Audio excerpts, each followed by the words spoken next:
Is it rolling? Yeah. Hey, my name is Acosta, and I teach Photo 1, Photo 2, and I teach workshops such as event photography.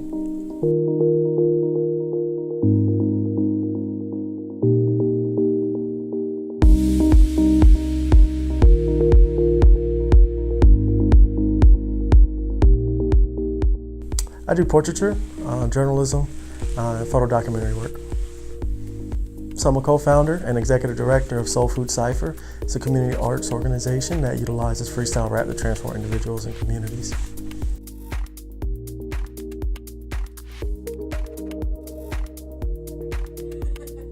That's pretty deep. Yeah.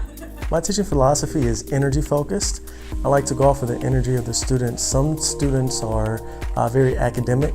They're really good with numbers and words and taking notes, whereas other students are very hands-on.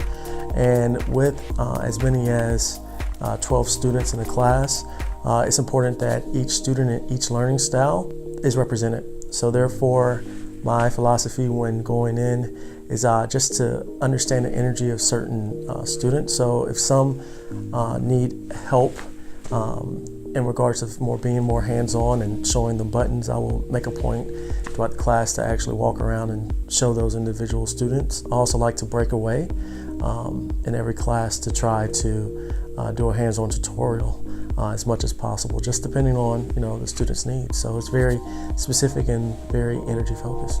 I believe everyone should take a class at ASoP, even seasoned photographers. It's always great to be able to brush up on your skills. If you ever have a new camera, it's important that you get to understand the menu functions of that camera. And with our seasoned staff of photographers, I'm pretty sure no question can go unanswered.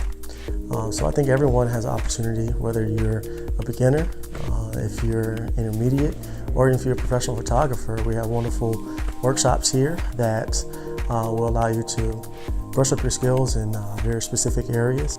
We have workshops designed to help you understand the new programs that are coming out at this point monthly within the world of photography.